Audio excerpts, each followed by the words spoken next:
Mana yang ngedeketin? Janin nyari rezeki, rezeki nyari janin.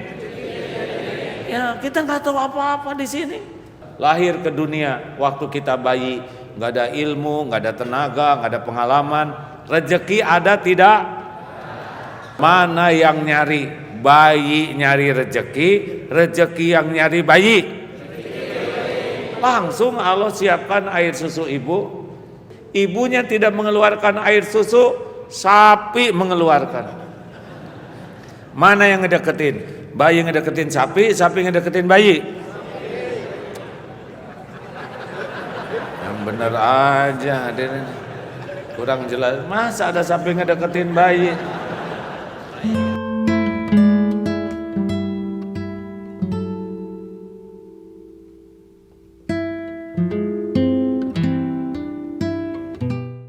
Assalamualaikum warahmatullahi wabarakatuh. Alhamdulillahi rabbil alamin. Alhamdulillahilladzi khalaqal mauta wal hayata liyabluwakum ayyukum ahsanu amala wa huwal azizul ghafur. Allahumma salli wa sallim wa barik ala sayyidina Muhammad wa ala alihi wa ashabihi ajma'in. Semoga Allah yang maha menyaksikan pertemuan ini menggolongkan kita menjadi orang yang selalu merasa dilihat Allah. Karena pencegah dari kemaksiatan adalah senantiasa merasa ditatap oleh Allah. Dan semoga Allah yang maha tahu isi hati kita menggolongkan kita menjadi ahlul yakin. Karena yang membuat hidup ini ajeg dan mantap adalah yakin kepada Allah. Karena ini masih kosong dan di luar banyak yang berdiri, semoga bisa bergeser. Semoga yang bergeser diundang oleh Allah ke Baitullah. Sekarang bergeser semua. Memang orang maunya untung terus. Bergeser Pak, saya tidak tega lihat yang berdiri di pintu itu. Apa kabar hadirin? Ini baru pertama kali AA di sini ya. Alhamdulillah, ini wajahnya ada kemiripan dengan masjid yang di sebelah sana. Ini wajah-wajah banyak masalah ya. Banyak masalah baik atau buruk? Tergantung bagaimana menyikapinya. Kelihatannya saya bagusnya berdiri ya. Begini.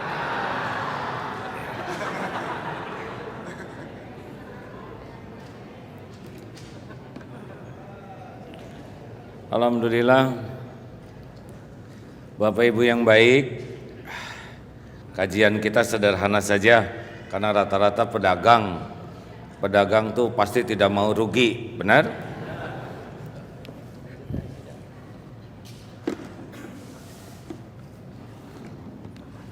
Ini kado apa? Pedagang pasti tidak mau rugi.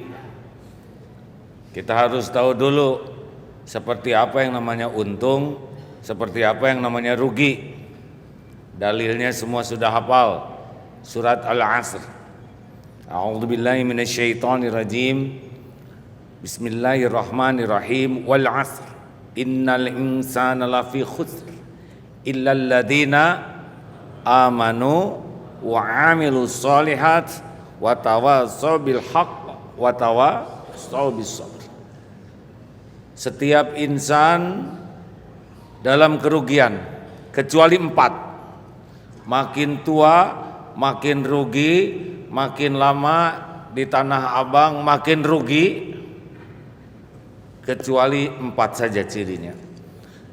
Jadi kalau yang namanya untung hanya diukur oleh uang, dia nggak ngerti bahwa rezeki itu tidak hanya dalam bentuk uang.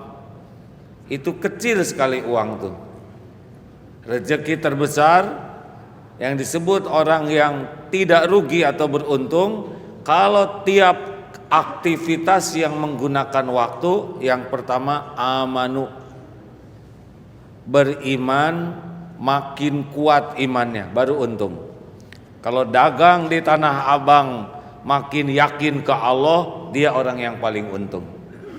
Tapi kalau dagang di sini makin lama makin ragu ke Allah, udah rugi, omset berkurang, tambah kurang iman, hancur.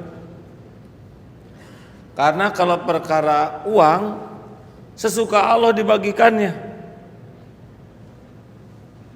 Tidak usah pakai soleh kalau mau dikasih uang, penjahat juga dikasih banyak. Benar? Tetapi nikmat iman, oh tidak sembarang.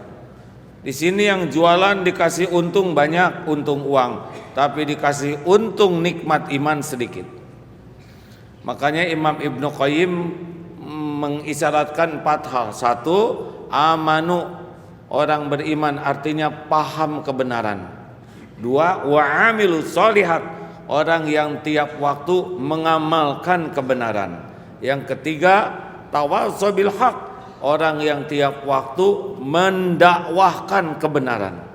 Dan yang keempat, yang bersabar ketika menjalani semua proses kehidupan ini.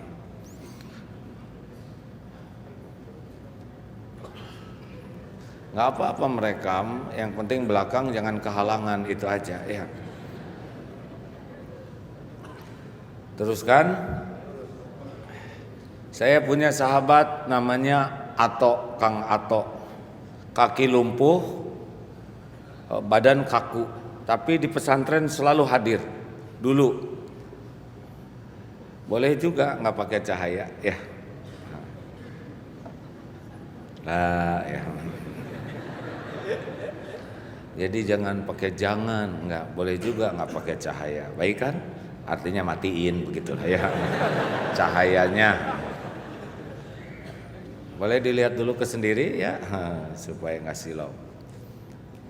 Jadi Kang Ato ini selalu ke pesantren. Saya tanya, Tok, kenapa rajin ke pesantren? Kan berat sekali ke pesantren.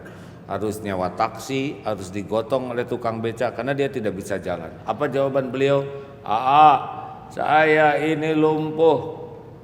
Kalau saya tidak kuat iman, dunia saya sengsara, akhirat saya binasa. Ilmu itu pupuk iman.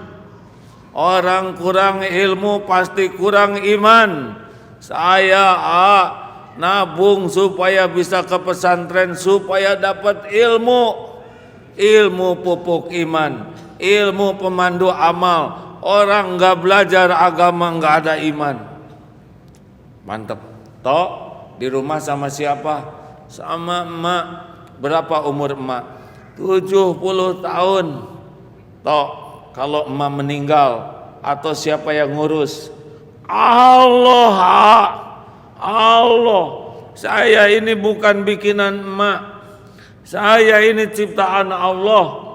Maaf, orang tua mah boro-boro bikin anak, gambar anak juga nggak bisa. Haya gini-gini ciptaan Allah. Kalau emak nggak ada, Allah selalu ada. Tidak mungkin Allah nggak ngurus saya. Ini amanah tuh kayak gini. Tok, punya cita-cita enggak? Punya. Pengen apa? Pengen punya anak supaya saya kalau udah mati ada yang ngedoain. Tapi kan punya anak harus punya istri toh. Saya juga ngerti gimana nyari istrinya? Kan ada Allah. Setiap akhwat itu ciptaan Allah. Allah yang ngebulak-balik hati, Allah yang ngatur jodoh. Ini amanu. Nah, tenang aja. Sekarang ibunya sudah meninggal. Tapi sebelum ibunya meninggal, ada santri, akhwat, Mbak Kustinah namanya. Saya siap jadi istrinya Kang Ato. Benar? Siap. Orang tua setuju? Sudah setuju. Nikah sah. Setahun kemudian lahir anak pertama. Udah nggak usah dipikirin, pokoknya lahir. Saya juga mikir sebetulnya. Anak umur 3 tahun barulah ibunya meninggal atau diurus oleh istrinya dan anaknya. Beberapa tahun yang lalu atau nelpon lagi, doain Kenapa toh? Istri saya. Kenapa istrinya? Hamil lagi. 2 anaknya sekarang. Kaki lumpuh, keyakinan teguh. Pendidikan rendah, iman tingkat tinggi. Gak ada takutnya ngadepin hidup. Amanu. Makanya orang yang beruntung aktivitasnya tuh nambah iman. Atau aja yang lumpuh berani, kenapa yang seger-seger begini banyak yang stres? Apa harus dilumpuhkan dulu, saudara? Kita tertekan dalam hidup bukan karena kurang rezeki, tapi karena kurang iman. Tenang, rezeki mah milik Allah, betul? Kita mah tidak disuruh nyari rezeki, disuruhnya itu mencari berkah. Kalau rezeki mah bukan dicari, dijemput. Kalau mencari rezeki berarti antara ada dan tiada. Udah ada, tinggal dijemput. Tapi memang tidak selalu ketemu, ya. Istri di Blok M, jemputnya ke Blok C, pasti nggak ketemu. Bukan nggak ada istrinya, blow on jemputnya. Kenapa? Ya karena dia tidak minta ditunjukin sih. Jadi kalau kita merasa seret bukan tidak ada rezekinya, tapi boleh jadi kita jauh dari petunjuk Allah. Atau dikasih rezekinya, nggak dikasih berkahnya. Harusnya kan kita tuh bukan takut nggak dapat uang, bukan tidak takut tidak, tapi yang pertama takut tidak punya berkah. Gara-gara niatnya nggak benar, caranya nggak benar, rezekinya dikasih, berkahnya hilang, disiksa tuh oleh uang yang ada. Berapa banyak yang dikasih rezeki tapi dia tersiksa oleh rezekinya, benar? Jangan takut tidak punya rezeki, tapi takut tidak punya syukur. Karena rezeki itu nggak ada apa-apanya, baru jadi kebaikan, fakana khairullah itu kalau dengan syukur. Nih air begini, monyet minum, kambing minum, kita minum, apa yang membedakan? Jawab. Siapa yang nyebut pakai gelas? Masa pakai gelas hadirin? Bukan gelas hadirin. Yang membedakan kita mah ingat ini air dari Allah. Minum dengan cara sunnah sambil duduk, lihat dulu bismillah. Jadi amal soleh. Kambing mah tidak bisa kayak gitu. Jadi kalau kita minum nggak ingat ke Allah, itu tidak jadi kebaikan. Makanya jangan takutlah, rezeki mah udah pasti ada. Hanya takutlah nggak bisa syukur. Ditambahnya rezeki itu bukan karena jago dagang, bukan karena hebatnya dagang. Ditambahnya rezeki berkah tuh karena jagonya syukur. Nanti ada waktunya ditahan. Katanya sekarang lagi ditahan ya di Tanah Abang ya rezekinya. Apa? Kalau Allah lagi nahan, maka kita harus dapat keberuntungan, yaitu dengan sabar. Sabar tuh menahan diri.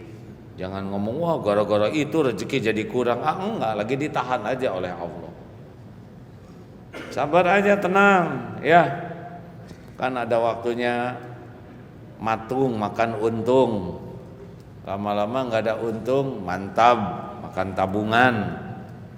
Lama-lama manset makan aset.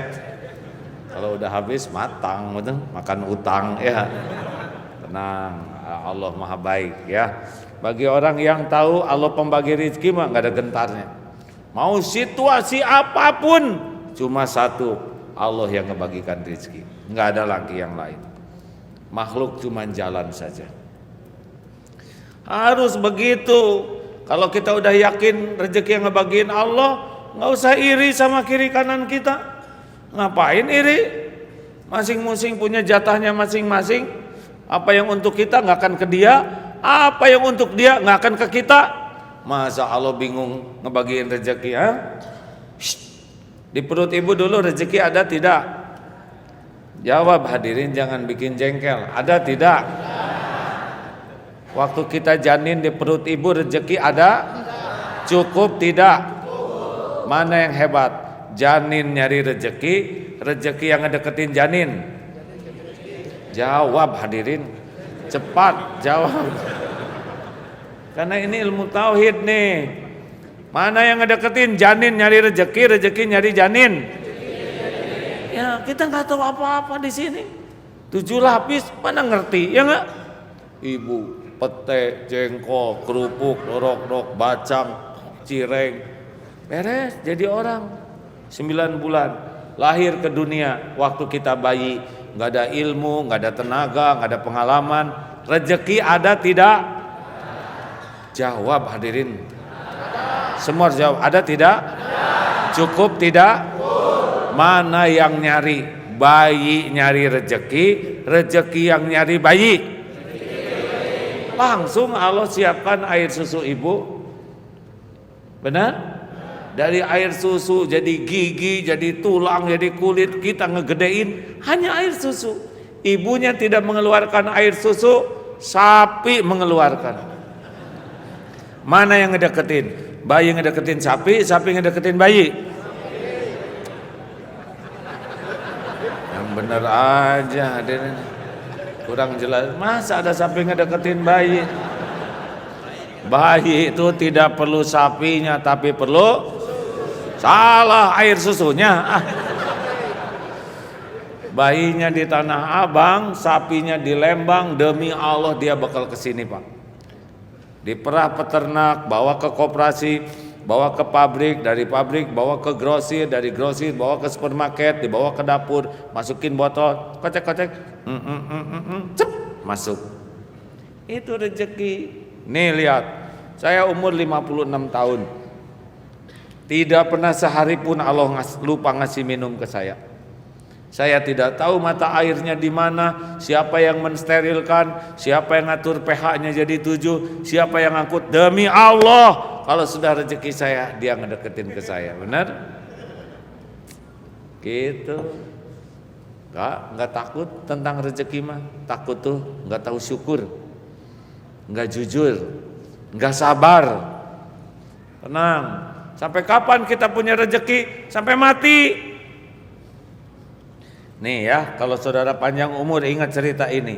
Suatu saat kita akan tua, mungkin gak bisa jalan seperti sekarang. Mau kemana kek? Mau ke dapur, masih susah jalan. Mau apa? Mau makan, kakek duduk. Ya, saya bawain makanan. Demi Allah kalau kaki gak bisa jalan, makanan deket lagi ke kita. Betul? Makasih cu ya. Kakek tangannya udah susah nyuap sendiri, goyang-goyang, disuapin ya kek. Ini nggak bisa berfungsi, pasti ada yang masukin ke mulut kita. Kenapa? Karena masih ada umur. Ya, kenapa kayak gitu? Susah nelen, nah. Kakek susah nelen ya. Udah diinfus, masuk ke sini. Ini nggak bisa, ini. Lama-lama, kakek. Inna lillahi wa inna ilaihi raji'un. Selesai rezeki kita. Jangan takut ya, sabar. Mungkin kita perlu dikurangin oleh Allah rezekinya supaya bagus ibadahnya, supaya tidak beli-beli yang tidak bagus. Karena kalau dibukain rezeki itu suka lupa ke Allah. Kalau lagi seret kan doanya lebih kuat. Tolong ya Allah. Terutama jatuh tempo misalkan ya. Nah, apa ketawanya menjiwai begini? Wajah-wajah jatuh tempo nih ya. Tenang. Allah tahu keadaan kita ya. Sabar itu menahan diri. Dan jangan takut tidak punya rezeki, takut tidak punya ridho ketika waktunya diambil. Ada waktunya rezeki itu. Naik motor, ban meletus. Udah pasti ini ada rezeki tukang tambal ban di dompet kita. Ini bannya bukan cuma meletus, ngelindes, batu, robek. Berarti rezeki ban, ya tukang ban. Gak boleh marah, wah cilaka. Cilaka tuh kalau kita kelindes ban. Kalau cuma meletus berarti tukang rezeki, tukang tambal ban, bener? Tinggal anterin ke sana dengan sukacita. Bang, nih rezekinya di dompet saya, makanya meletus juga. Ada berapa lubangnya? Cuma satu Pak, tambahin dong ya. Kita kan biasa minta tambah bukan? Berapa? 20, bayar 25 sebagai syukur. Ya Allah, ini motornya emang motor sepuh ya. Motornya motor jelek, tapi yang punyanya hatinya mulia, ganti ya Allah dengan yang lebih bagus. Boleh jadi itu yang 5.000 yang membuat kita diganti oleh Allah daripada nawar. Nah, terus kan siap kalau waktunya diambil ya. Nggak akan selamanya ada nih. Kalau udah waktunya rezeki tukang kacamata, ini bermasalah nih. Kedudukin lah, ketinggalan, keinjek, relax saja. Waktunya rezeki dokter di dompet kita, berangkat, terima. Emang rezeki pindah-pindah. Berapa banyak kita yang menderita karena enggak rela dengan takdir enggak ada, benar? Lihat dong, belajar dari tukang parkir, banyak mobil enggak pernah sombong, ganti-ganti mobil enggak takabur, diambil sampai habis enggak sakit hati. Relax we. Kenapa? Cuma titipan. Yang penting tuh nambah iman, ya. Sepakat? Jadi benar nih kalau ada di Tanah Abang tiap duhur jamaah nambah ilmu, udah benar. Karena kalau cuman uangnya gitu-gitu aja, apa sih hebatnya uang? Kertas pindah, benar? Kalau pegawai negeri makan sebulan nunggu gajian. Bawa ke rumah, nih Bu, beres aja ya, nunggu bulan depan. Paling berapa jam dari kantor ke rumah? Istri, alhamdulillah, cicilan buat bayaran kontrakan, habis lagi nunggu bulan depan. Cuman itu bagi kita mah bisnis adalah penguat iman. Jelas? Tenang, jangan galau, jangan suka iri ya. Adanya jangan sombong, karena titipan Allah. Sedikitnya jangan minder. Mak, kamu malu enggak rumah kita paling butut di antara yang lain-lain di kampung kita? Enggak malu Pak. Kenapa enggak malu? Semuanya milik Allah. Yang gede milik Allah, yang kita milik Allah. Manusia cuma nebeng. Alhamdulillah Pak, rumah kita sederhana. Kenapa alhamdulillah Mak? Gara-gara sederhana, susah sombongnya. Apa yang mau disombongin? Rumah butut gini. Orang gak ada yang iri sama rumah kita, apa yang mau diiriin? Maling juga gak minat, gak dikunci juga gak ada maling yang masuk, malah prihatin. Di akhirat ringan hisabnya, udah Pak, jalanin aja. Leganya rumah tuh bukan di fisiknya, di hati kita. Berapa banyak ulama yang dipenjara, lega hatinya karena tetap menegakkan kebenaran. Padahal penjaranya sempit. Berapa banyak yang rumahnya lapang tapi menderita karena hatinya sempit. Dah, nikmati. Adanya jangan somse, sedikitnya jangan minder maksudnya. Lihat orang lain jangan iri, ya. Jangan suka gemes. Dia nawarnya di saya, belinya di sebelah. Emang rezeki dia. Saudara bagian ditawar. Serius hadirin, saya kan pedagang juga, nggak pernah pusing. Relax saja, karena rezeki mah nggak akan pernah ketuker. Apa yang bukan untuk saya pasti nggak ketemu dengan saya. Yang penting itu jadi amal. Makanya yang kedua, wa amilus sholihat. Bagi kita bisnis itu amal soleh. Satu, yakin Allah yang ngebagiin rezeki. Yang kedua, apa yang kita lakukan jadi amal. Makanya jangan sampai dagang mengganggu sholat. Ngaco ya nggak? Dagang itu ibadah. Kuncinya ibadah adalah sholat. Tinggalin aja toko. Gimana kalau ada yang mau beli, ajak sholat. Semua perusahaan kami tutup Pak. Gak tuh nggak berkurang. Kita ada supermarket satu Pak, minimarket dikepung oleh supermarket yang lain. Sok aja. Allah yang ngatur rezeki, nggak berkurang Pak. Padahal harga kita pasti agak lebih tinggi dikit ya dibanding yang kartel itu, karena mereka kan gitulah caranya ya. Jangan takut, ada Allah, benar? Penting jadi amal. Dan kalau baik ke pembeli itu hati-hati nih, bukan supaya dia beli. Kalau baik itu amal. Kan ada tuh yang baiknya baik tipuan, ya enggak? Aduh ibu, apa kabar ibu? Ibu makin lama makin awet muda deh. Oh, ada nipu, pada jelas tua tuh ya. Kata anaknya, makan tua bang, diam tuh yang asli omongan itu. Ya enggak? Giliran udah dipuji, disuguhin teh botol, ternyata nggak beli. Amit-amit dasar tua bangka. Itu dia menuhankan. Gak ada pembeli adalah raja. Pembeli itu adalah hamba Allah, kecuali yang datangnya Raja Salman ya. Selebihnya mah hamba Allah aja yang statusnya masing-masing. Benar? Halo. Jadi kalau baik tuh baik betulan ya, bukan baik supaya dia beli.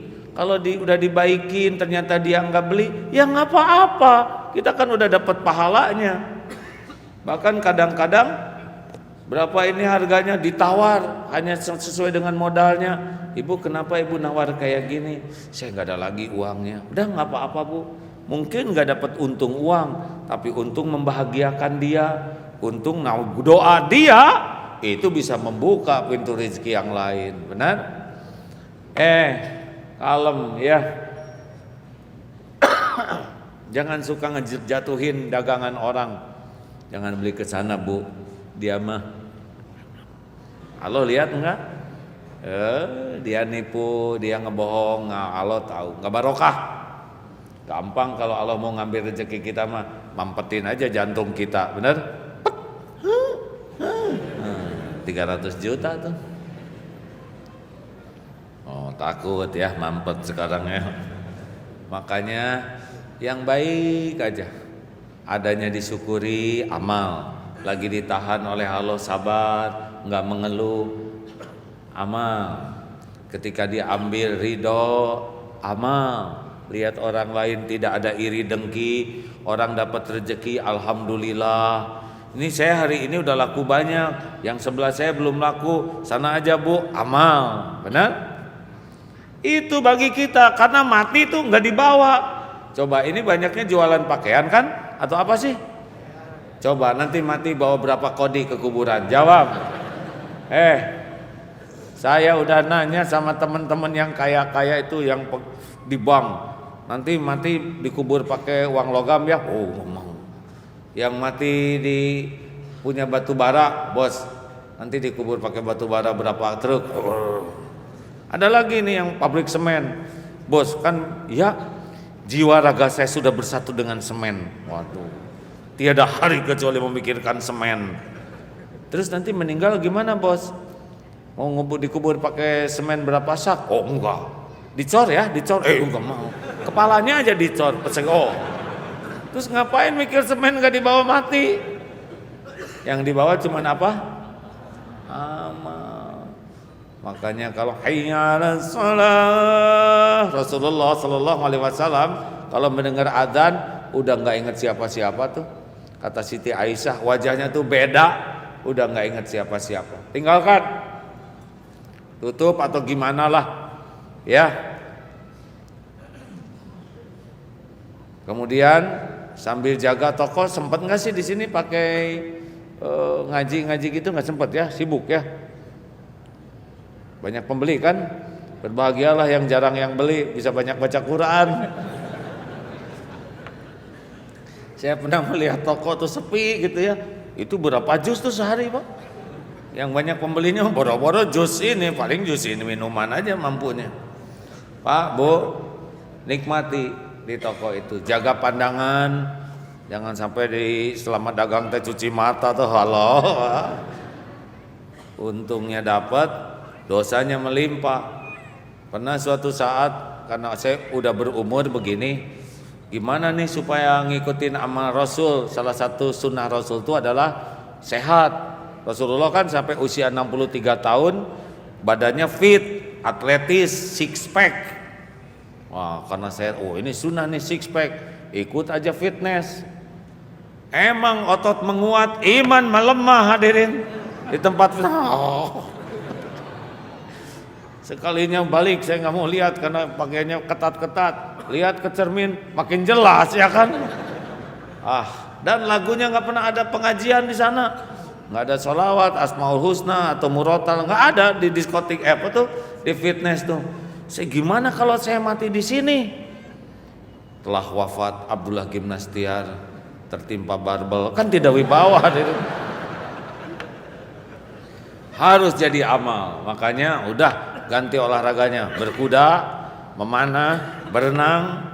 Kan kalau olahraganya olahraga sunnah, maka pahala selama berolahraga ditemanin malaikat. Kalau niatnya lurus, dikasih badan sehat, sehatnya jadi amal, olahraganya jadi amal. Apalagi kalau saudara memanah, kan 3 olahraga yang ditemenin malaikat tuh, permainan yang ditemanin malaikat. 1 memanah, 2 berkuda, 3 apa?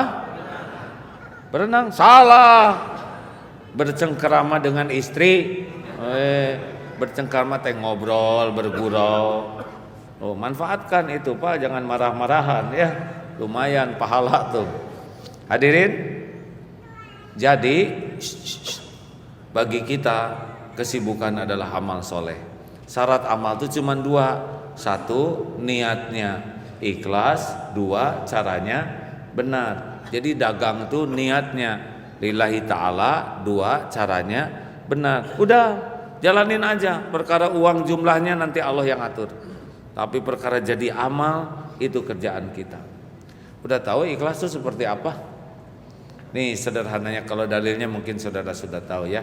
Inna sholati wa nusuki wa mahyaya wa mamati lillahi rabbil alamin. Salatku, ibadahku, hidupku, matiku, aktivitasku, hidupku tuh ya, matiku pun semata-mata karena Allah, Rabb semesta alam.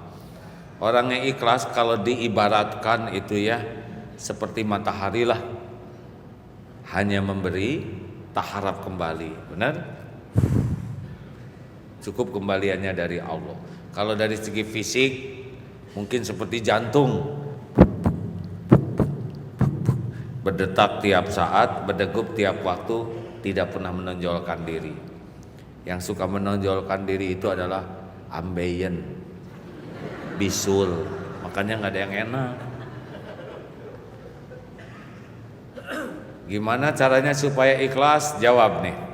Ada orang, tidak ada orang, Allah ada tidak? Jawab. Orang lihat, orang tidak lihat, Allah lihat tidak?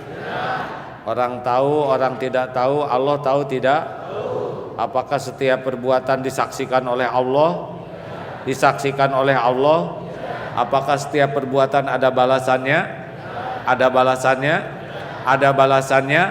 Mungkinkah ada amalan perbuatan yang tidak dibalas oleh Allah? Mungkinkah ada yang kelupaan Allah ngebalas?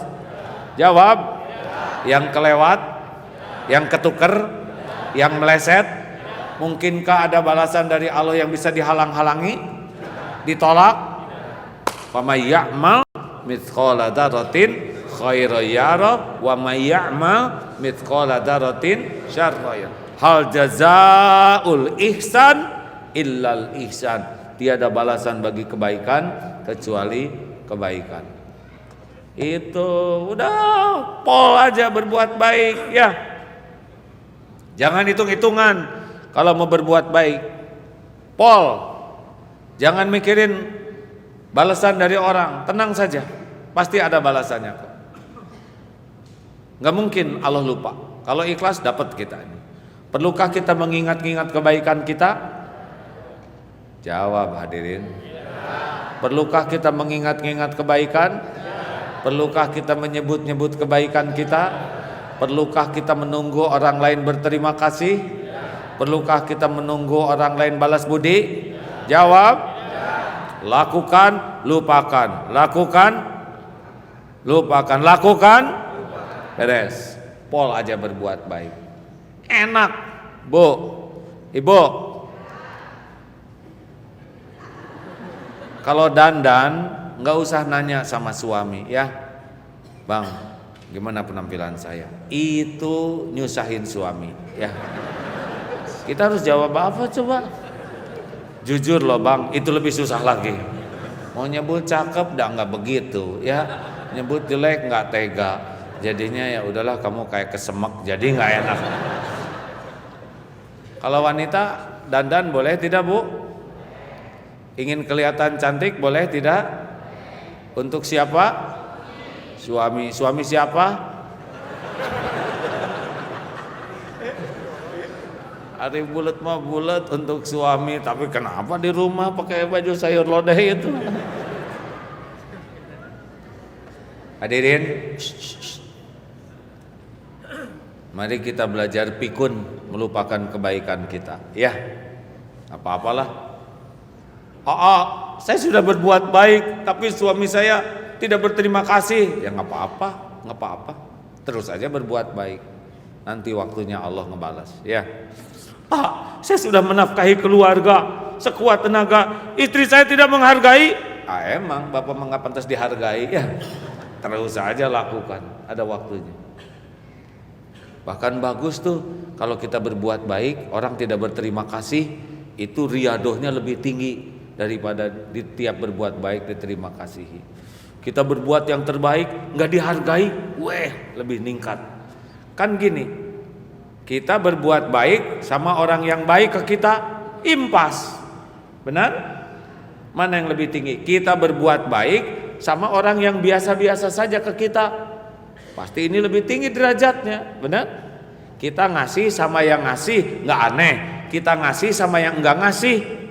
Tapi yang paling top, kita berbuat baik sama orang yang berbuat jelek ke kita. Ihsan. Innallaha yuhibbul muhsinin. Dah, gitu. Yang ketiga, sekecil apapun kebaikan disaksikan Allah, ya. Dan mungkin kebaikan ini mendatangkan pertolongan di tempat yang lain.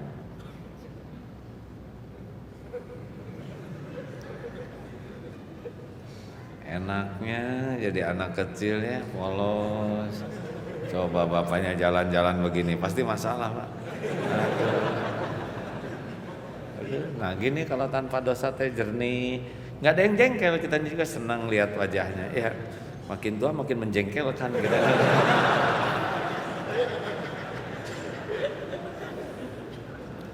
Terus yang ketiga, tawasobil haq. Kita ini harus ambil bagian dalam mendakwahkan kebenaran. Kita harus senang menerima nasihat, tapi kita juga harus aktif. Kayak kita ke masjid sendiri nggak boleh, harus aktif. Bang, ayo ke masjid yuk, udah waktunya sholat. Wasta'inu bisabri wassalah. Jadikan sabar dan sholat sebagai pembuka pertolongan Allah. Ajak yang lain, benar? Perkara dia mau atau enggak mau itu mah hidayah Allah. Tapi perkara kita ngajak itu adalah amal kita. Ibu juga di rumah, Pak, ayo dong jangan di rumah terus, Pak. Sholat isya berjamaah, pahalanya separuh malam, Pak, dianggap sholat terus menerus. Sholat subuh berjamaah, pahalanya sepanjang malam, dianggap sholat terus menerus. Ayo Pak ke masjid, lelaki yang sholatnya di masjid di rumah terus, Pak, lelaki yang di rumah terus namanya lelaki solehah. Pak ke masjid Pak, itu benar tuh ibu. Daripada Pak sholatnya di rumah aja temenin jamaah, nggak bagus ya. Karena sholat fardu itu TBM, tepat waktu berjamaah di masjid. Ayo Pak Bu, harus ikut dalam dakwah ya. Jadi dagang itu, bisnis itu dakwah. Orang ketemu kita bukan hanya transaksi uang dan barang, mereka melihat kejujuran orang Islam, mereka melihat keindahan akhlak orang Islam, betul? Mereka melihat sopannya orang Islam, mereka melihat bagaimana profesionalnya orang Islam. Jadi ketika orang berinteraksi dengan kita tuh, dia jadi suka ke Islam gara-gara ngelihat kita lewat dagang. Indonesia ini Pak, jadi banyak umat Islamnya diawali dengan para pedagang datang ke Indonesia. Para pedagang tuh Pak, terkesima melihat akhlaknya yang jujur, ahli ibadah, jadi orang-orang Islam. Bahkan Viking itu ya, yang dari Skandinavia itu, ternyata cincinnya lafaz Allah, gelang-gelangnya lafaz Allah. Sesudah karena mereka nyerbu daerah Islam, dagang dengan orang Islam, tahu indahnya Islam lewat pedagang Islam mereka. Berapa banyak yang ketemu saudara-saudara harusnya nambah kuat iman. Benar? Diniatkan dagang itu adalah dakwah. Jadi beruntung. Mungkin mereka untung uangnya dikit, tapi mereka jadi lebih dekat dengan Allah. Itu keuntungan yang tidak ada taranya. Dan yang terakhir yang disebut orang beruntung adalah tawasau bis sabr. Pak, sabar itu bukan pasrah tidak bergerak. Sabar itu menahan diri. Sabar itu mengendalikan diri. Lalu dilepasnya di jalan yang Allah sukai. Sabar itu ada dalam taat. Nih kayak ke masjid gini harus sabar. Kalau nggak sabar nggak mau dia ke masjid.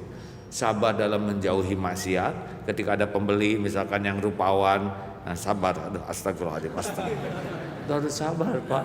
Jangan sampai untung dikit ya nggak, dosa besar. Malah dia nggak jadi beli lagi, tapi dosanya udah jadi. Halo, sejujurnya saya emang nggak kuat Pak jaga toko teh. Astagfirullah. Ceramah juga yang paling aman tuh ceramah di panti jompo aman Pak. Tapi kalau ceramah di mahasiswi, wah ceramah sebentar dosanya yang awet Pak. Sabar dalam menghadapi musibah, dalam taat, dalam menjauhi maksiat, dalam menghadapi musibah. Sabar itu menahan diri. Semua masalah timbul gara-gara kurang sabar. Seperti saudara juga mau merokok, tahan. Ini gimana nih? Apa kira-kira manfaatnya rokok ini? Udah nggak kuat, tahan. Ini sabar. Tunggu dulu. Apa manfaatnya saya merokok? Apakah ini menambah iman? Tidak. Apakah menambah amal? Jadi gitu Pak. Saya juga suka heran lihat yang merokok tuh ya seperti yang kurang kerjaan. Sedot tiup. Dan wajah perokok tuh nggak ada yang bahagia.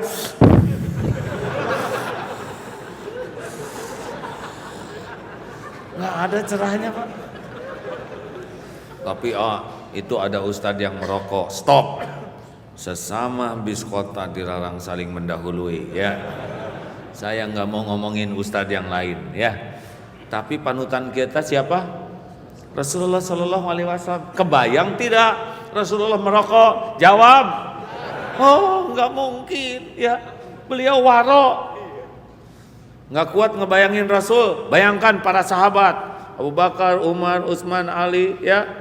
Ali bin Abi Thalib. Kebayang tidak di Masjid Nabawi ada asbak gitu. Gimana? Umat itu susah banget sekarang ya. Kebayang tidak? Jawab hadirin. Nggak kebayang. Sekarang bayangkan imam yang 4. Imam Syafi'i, Imam Hambali ya, Imam Hanafi, Imam Ahmad. Kebayang tidak? Saudara-saudara sekalian, saya akan memberikan fatwa tentang sikap waro, hati-hati. Gak mau. Nah sudahlah, kalau para panutan kita enggak usah niru, bener? Sabar, mau beli rokok, masukin aja ke kotak infak. Itulah. Jadi kebaikan, betul? Jangan setiap ingin harus dilakukan. Tahan, kendalikan diri. Yakin manfaat, lakukan, itulah sabar. Bu, ibu, bu, jangan bikin saya nggak sabar ya. Bu, kalau ibu maukah punya suami yang cepat tersinggung? Jawab Bu. Mau tidak? Maukah punya suami yang gampang marah? Yang suka ngungkit-ngungkit kesalahan? Maukah punya suami yang rewel, bawel? Sama Bu, kami juga tidak mau ya.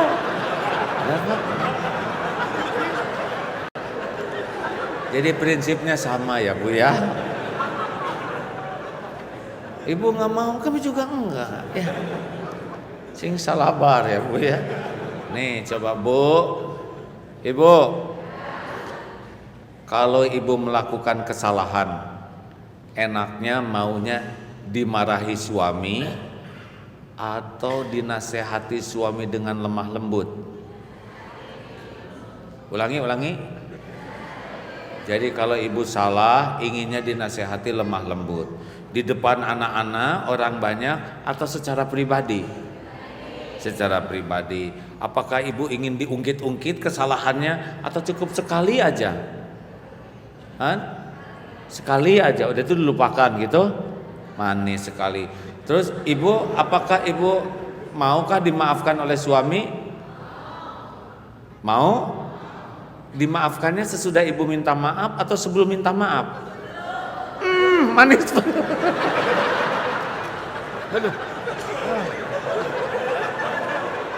Aduh, itu mah top banget Pak. Ini masa laki begini mah sorga Pak. Bayangin si ibu keinginannya Pak, kalau dia bikin salah Pak, nggak boleh dimarahin, maunya ditegurnya bijaksana, lemah lembut, kemudian diem-diem, nggak boleh ketahuan yang lain, dan cuman sekali, nggak boleh diungkit-ungkit. Udah gitu kita harus memaafkan sebelum beliau minta maaf. Halo, Masya Allah, keinginannya super sekali Bu. Hari ibu gitu nggak ke suami? Nah hadirin, ternyata kita teh senang ya Bu, ibu teh senang lihat suami sabar ya Bu ya. Sama kami juga Bu. Tapi Pak, mana yang harus lebih sabar? Istri atau suami?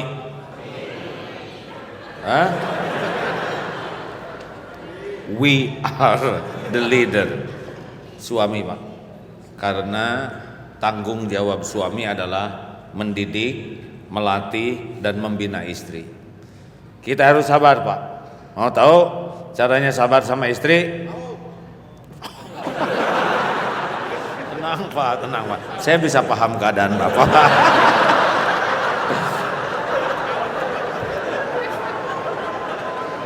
Ini mah benar-benar ilmu teh. Wajahnya waspada semua ya. Seguru seilmu jangan ganggu ya. Kita harus tahu Pak, laki-laki dan wanita itu ada beberapa perbedaan. Saya lihat di YouTube Pak dari ahli. Satu, otak wanita tuh dia lebih tebal di sininya daripada otak lelaki. Sehingga dia bisa melakukan pekerjaan multitasking. Beberapa hal dalam sekaligus bisa tuh Pak.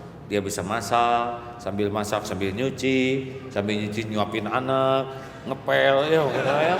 Dia bisa tuh Pak.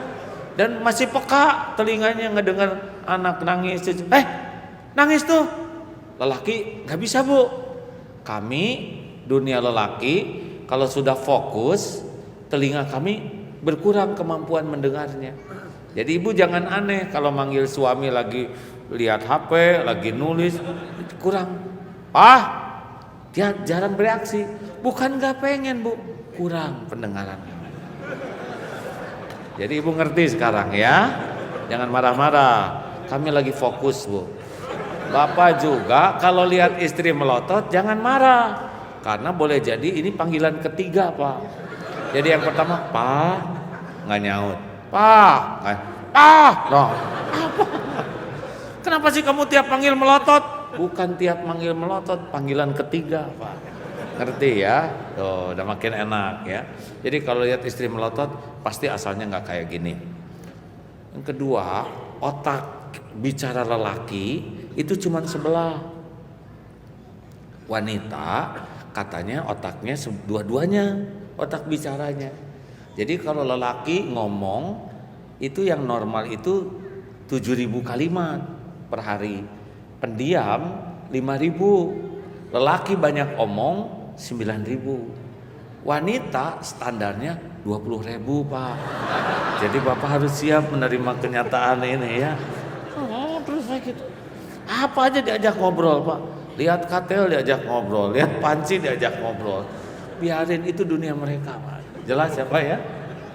Ibu juga harus ngerti, kalau ibu nanya panjang lebar jawabannya ringkas. Pah, itu kursi udah waktunya ganti. Ada yang obral kursi loh Pak, warnanya cocok, diskon. Siapa tahu nggak ada lagi, beli jangan Pak, belikan. Oke, beres. 3, ini latihan sabar Pak. Wanita itu dibuat dari tulang, benar ya. Kemarin ada yang nyebut tulang kering, salah Pak. Tulang rusuk yang bengkok. Kalau dikerasin, patah, dibiarin, tetap bengkok. Jadi diapain? Disabarin, didoain, disolatin. Itu Pak. Bukan jenazahnya Pak. Bapak tobat, belum jadi kepala keluarga yang bisa memimpin dengan baik. Itu. Jadi kalau ada pahit, ada nggak enak, tobat. Itu kuncinya Pak. Emang lelaki begitu ya? Wanita emang kayak gitu Pak. Jadi gimana ya? Suka nggak jelas lah gitu intinya wanita.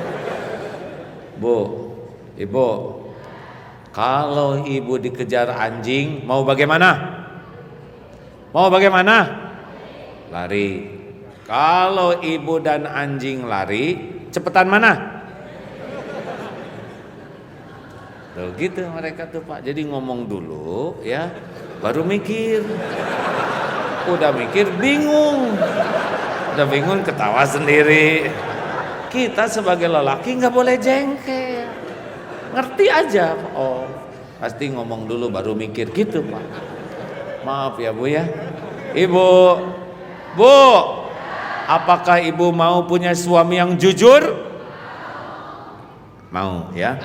Apakah ibu siap kalau suami ibu mengatakan yang sejujurnya?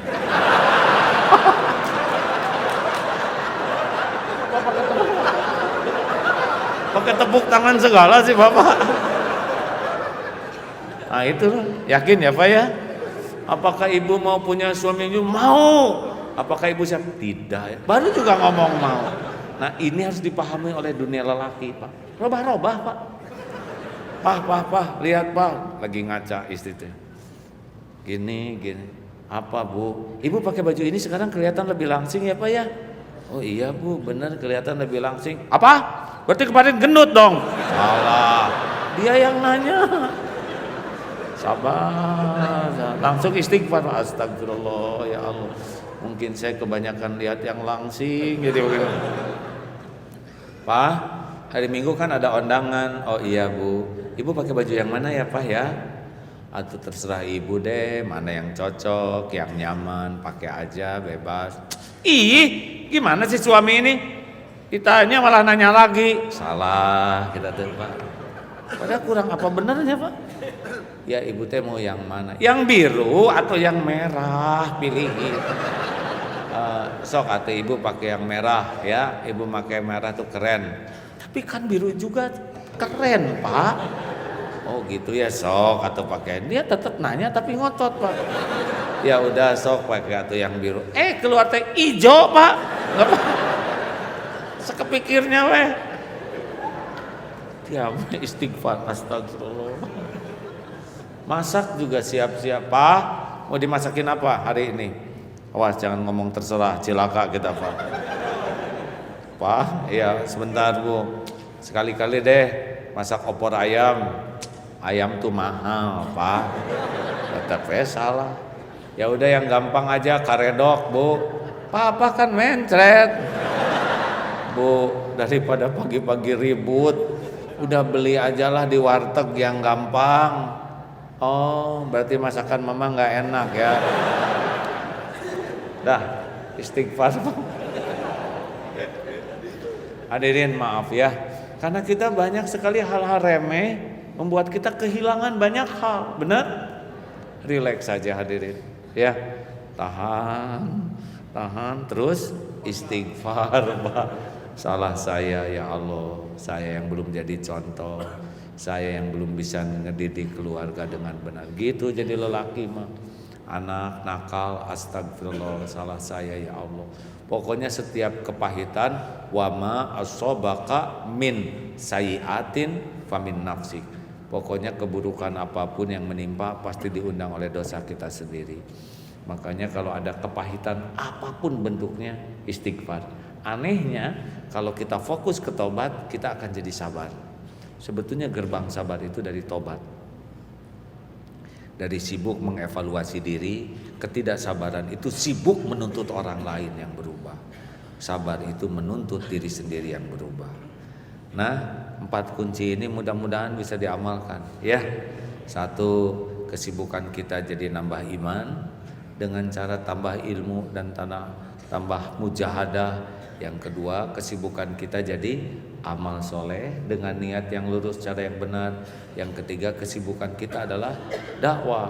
Dan yang terakhir, kesibukan kita harus meningkat kualitas sabar kita sehingga makin tua makin matang. Berapa harganya ini? 5.000. Ganti isinya dengan jus. Berapa harganya? 10.000. Ganti isinya dengan madu asli. Berapa harganya? Ternyata yang bikin berharga itu bukan botolnya, melainkan isinya. Ganti isinya dengan comberan. Berapa harganya? Nggak ada harganya. Bapak ibu juga mau kaya mau apa, cuman topeng. Isinya yang berkualitas tuh. Nah, isinya itu 4 hal tadi. Kuatkan iman, jadikan aktivitas jadi amal, jadi dakwah, dan sing sabar menghadapi hidup ini ya. Tenang saja. Sabar itu indah. Fasabrun jamil. Innallaha ma'as-sabirin. Wasta'inu bis-sabri was-shalah. Hadirin, dagangan bisi mau banyak yang beli tuh. Banyak istighfar ya. Kalau lagi sulit begini, ini saudara tenang-tenang aja sih wajah-wajahnya gini kan. Kayak nggak punya dosa. Punya dosa enggak? Sedikit atau banyak? Banyak atau banyak sekali? Bu, banyak dosa bu? Kalau tiap dosa ibu, 1 dosa dibalas mengeluarkan 1 bau. Ibu-ibu ini bau apa? Bau bu, suami nggak mau deket, anak nggak mau deket, temen nggak mau deket, nggak ada yang mau beli. Pak, banyak dosa. Kalau tiap dosa dibalas 1 dosa ngeluarin 1 belatung, kayak apa kita pak? Jijik kita ini pak. Mumpung ditutupin oleh Allah, hapus dengan banyak istighfar. Rasulullah Shallallahu Alaihi Wasallam tanpa dosa 100 kali istighfar sehari. Ini berapa kali? Ketawa pak, karena saking jarangnya. Ada istighfar lagi jengkel, astagfirullahaladzim. Itu bukan istighfar hadirin. Nah, dalam situasi kayak gini negara kita ini harus banyak istighfar, benar? Mudah-mudahan dengan istighfar Allah melapangkan dari kesempitan, memberi jalan keluar dari kesulitan, dan juga memberikan rezeki yang tidak diduga-duga. Itulah man lazimal istighfar ja'alallahu lahu min kulli hammin farajan wa min kulli doiqin makhrajan wa razaqahu min haitsu la yahtasib. Ini 3 hadiah bagi yang selalu istighfar, dilapangkan hatinya, diberi jalan keluar dari masalahnya, dan dibukakan pertolongan yang tidak diduga-duga.